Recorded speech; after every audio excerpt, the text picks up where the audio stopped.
Alan, How to Train Your Dragon, the live action version is here.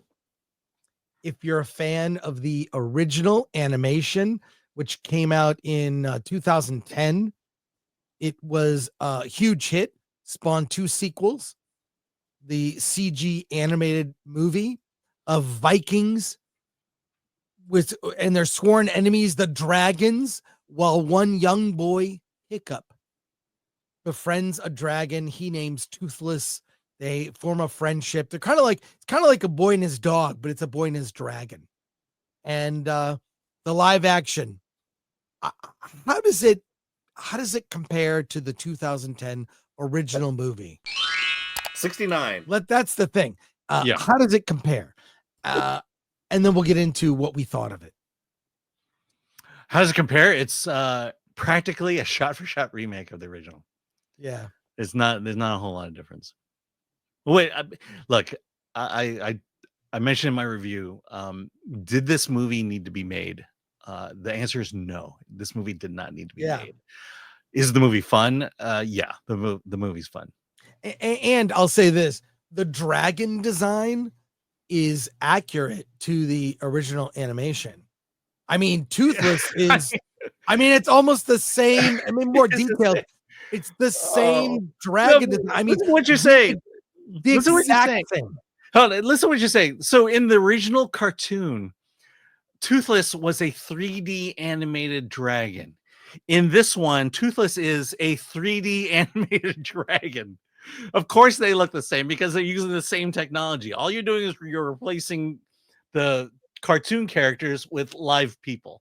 Other than that, you have the same movie because that's how 3D animation works. Yeah, I mean, that's my issue. That's my issue. Did it need to be made, 15 years later in live action? No. How does this compare? Very slight differences. I'll say that, the main thing being the casting of the actress who plays Astrid. Mm-hmm. Apparently she's black. I don't know. Yeah. She okay. looks So very light skinned. Yeah. I mean, okay. So she is. Why didn't they just put a blonde wig on her? She would have been fine. She actually is fine in the movie. Yeah. I mean, I'm watching and I'm going, is she black? Okay. So she is the daughter of Thandie Newton. Yeah. But it's like, so I have to look this stuff up to decide whether I don't like this movie or not, or whether they were going DEI. Well, she's like in the original animation, she's gangly, skinny. She's a badass girl boss who's skeptical of dragons until Hiccup kind of shows her the way. I think she's fine. I don't understand why they didn't throw a blonde wig on her. I mean, she does look the part. She does look when you compare to the animation. In fact, a lot of the other characters do look the part. I think, and what's interesting is Gerard Butler in the original. Gerard Butler played Stoic. He played, Hiccup's dad, and he actually plays him in the live action. And he's really good. Well, and the original director of the animated is the director of this live action as well. Yeah, well, I'll just say that a lot of the changes are expansions of certain characters. Like Snotlout has a little bit more to do, a little more of a father-son story there. Stoic with Gerard Butler, he does more in the movie. So they've expanded on certain things compared to the live action. They've expanded on it, but it's pretty much, I don't want to say shot for shot. It is the original. I mean, the ending's the same. I think Nick Frost is really good as Gobber the Belch. He's missing a foot and arm. Like he's good. He's good. And then Rough Nut and Tough Nut, the twins, they're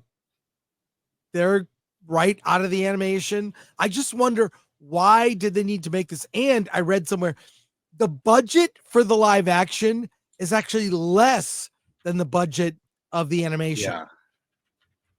You believe that? That's kind of crazy.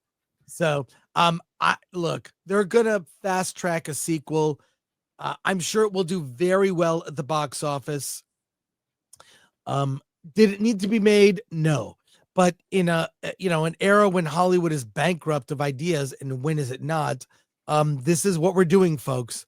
We're remaking these movies, but the lesson is remake, but make very few changes. I do think the one thing they do also, it's worth pointing out, there's actually all different kinds of races of Vikings, or they're not Vikings, just warriors, right? You have the Vikings, then you've got some Asian warriors, black warriors, and they explain in a line, that people came from all over that were affected to battle the dragons. So they do explain the diversity, so to speak, that they're warriors from all different warrior tribes that have united to take the dragons on. Yeah. Well, the dragons also had their own personalities and things like that. And so, yeah, the dragons I thought were very good. I mean, look, I just was like, I sat there and I did not dislike the movie. Yeah. I just thought, I've already seen this movie.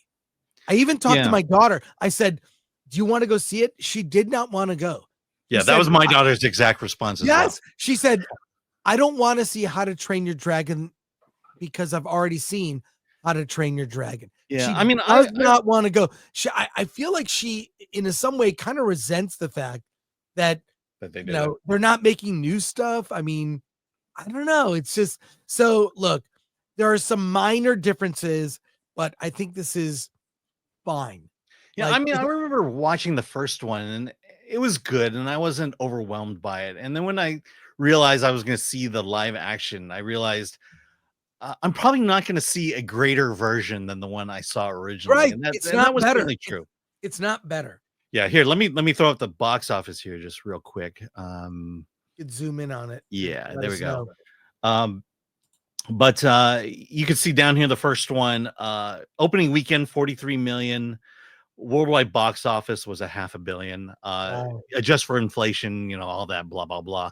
But it looks like this will soundly defeat this one at 75 million opening weekend, and it will probably make over $500 million when it's said and done. So, and if it was made for less, that just means more money for Universal here.